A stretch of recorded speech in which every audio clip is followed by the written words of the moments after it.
बिहार के नतीजों को देख करके तो ऐसा लग रहा है कि जैसे वादों पर विश्वास कहीं ना कहीं खरा उतरता हुआ दिखाई दे रहा है। बिहार की जीत हमारी है, अब बंगाल की बारी। जिस तरीके से नीतीश बाबू ने जो अपने सरकार के चलते हुए जो कार्य किए और जिस तरीके से सुशासन बाबू कहलाए गए, वो रिजल्ट आज कहीं ना कहीं साबित होता हुआ दिखाई दे रहा है। अब ये जो एनडीए की जो बढ़त है और एकदम बम्पर जीत है, ये यही दर्शाता है कि आखिरकार जो जंगल राज था उस पर सुशासन जो राज किया वो कहीं ना कहीं बेहतर और जनता को विश्वास में लेकर के आया। का लास्ट आते आते एनडीए का रुझान बहुत अच्छा आएगा, स्ट्राइक रेट भी बहुत अच्छा आएगा। वादे कहीं ना कहीं धराशायी हो गए। जो घर घर एक सरकारी नौकरी देने की बात कही गई थी, जो 30,000 रुपए देने की बात कर रहे थे, तेजस्वी कहीं ना कहीं वो फेल होते हुए दिखाई दिए। यहां चला तो चला केवल सुशासन। विपक्ष का ये पुराना धंधा है, जीत गए तो बहुत अच्छा, मीठा मीठा घट घट तीता तीता थू थू, ये तो कांग्रेस और विपक्ष का ये पुराना है।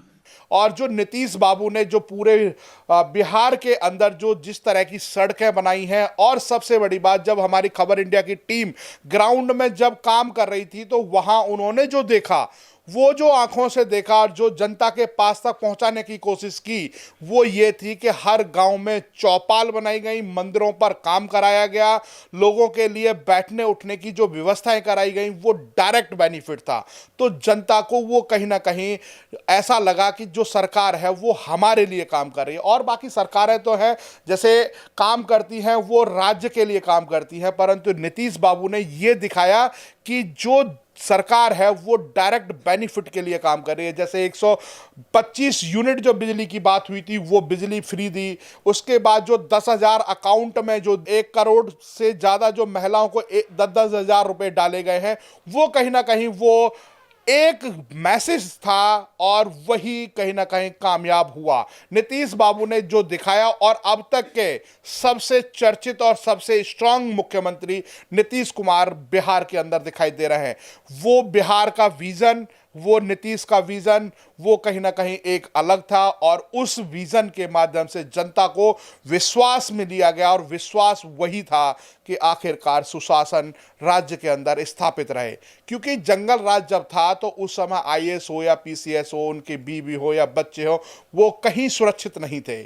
महिलाएं 6 बजे दिन छिपने के बाद घरों में अंदर घुस जाती थी, ताले लगा लेते थे। इस तरह का राज्य का जंगल राज था, और आखिरकार हाईकोर्ट को कहना भी पड़ा था कि बिहार में कानून का राज नहीं, जंगल का राज है।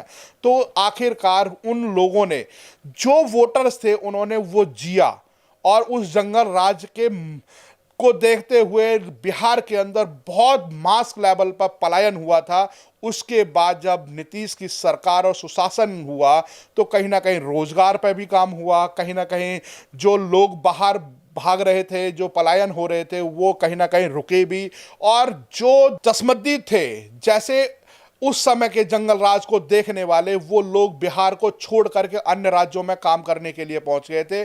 खबर इंडिया के कैमरे पर उन्होंने साफ कहा था कि हमने वो जिया है और हमने वो देखा, इस वजह से हमने बिहार से पलायन किया। वो पलायन करने के बाद अब जब यहाँ पर सुशासन दिखा तो हम वहाँ से नौकरी चाकरी छोड़ करके हम दोबारा से अपने बिहार में आ गए। अपने बीवी बच्चे, खेत खलिहानों को हम काम कर रहे हैं। ये है बिहार का सुशासन, ये वहाँ के लोगों ने बताया।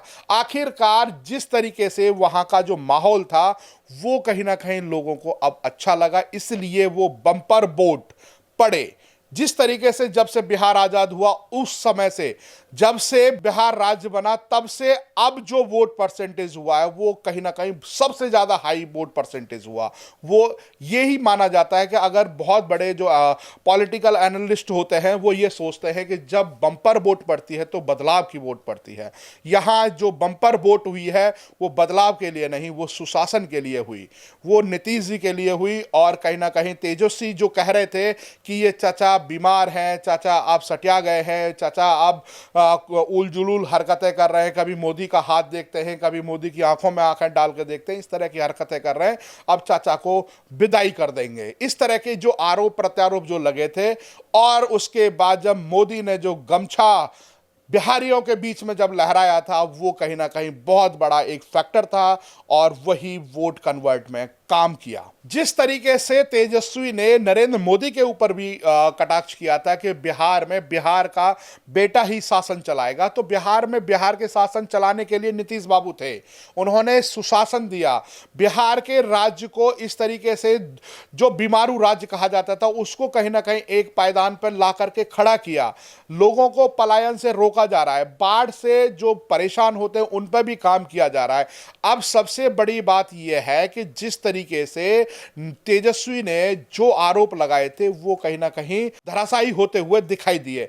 और सबसे बड़ी बात जिसकी चर्चा आज कहीं किसी भी टीवी चैनल हो या किसी भी सोशल मीडिया हो या ट्विटर हो या फेसबुक हो, जिसकी चर्चाएं सबसे ज्यादा होनी चाहिए थी और जो चुनाव से पहले हो रही थी, आज वो फिल्म से बिल्कुल गायब है। पीके के जितने भी उम्मीदवार थे, ऐसा प्रतीत होता है कि उनमें से 90% लोगों की जमानत जब्त होगी। और जो अपने आप को सन ऑफ बिहार कहते थे, मनीष कश्यप, मुरारी जी का तो अता पता ही नहीं है। उनकी राजनीति ऐसे चढ़ी और ऐसे ही खत्म होने को दिखाई दे रही है। मनीष कश्यप ने जितना अहंकार उसके अंदर देखने को मिल रहा था, वो अहंकार बिहार की जनता ने चकनाचूर कर दिया।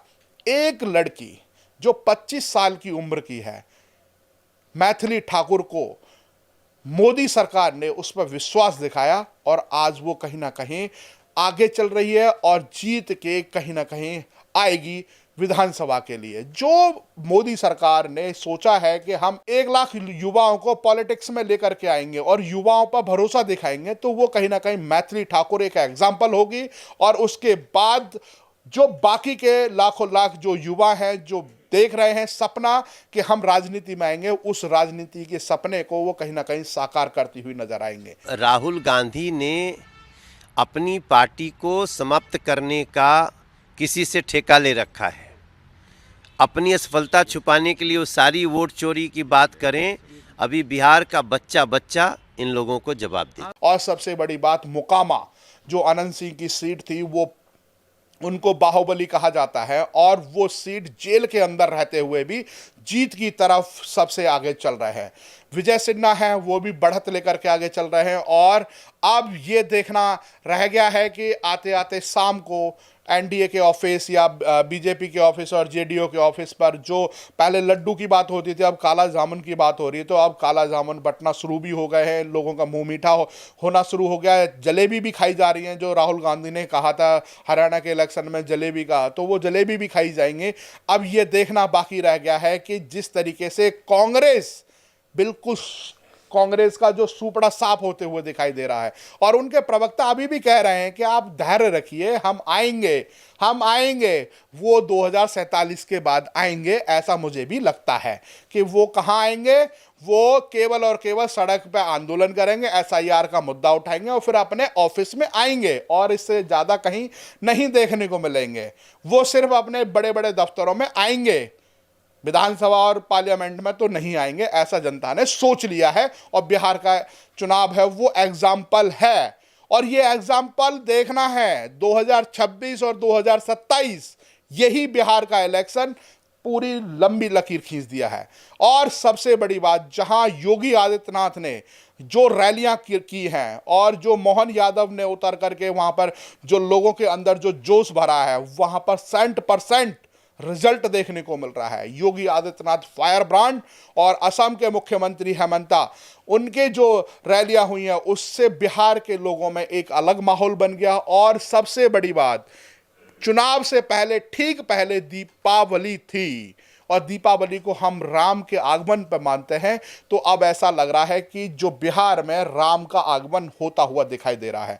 और सबसे बड़ी बात कि जब हम दीपोत्सव में अयोध्या में थे तो वहां पर बिहार से बहुत बड़ी संख्या में लोग राम मंदिर के दर्शन करने के लिए आए थे। तब उनसे हमारी बात हुई तो उन्होंने साफ साफ कहा कि राम आए हैं तो हम राम वालों को भी लेके आएंगे। तो बिहार में भी राम फैक्टर कहीं ना कहीं चला है, पावर फैक्टर खत्म होता हुआ दिखाई दिया।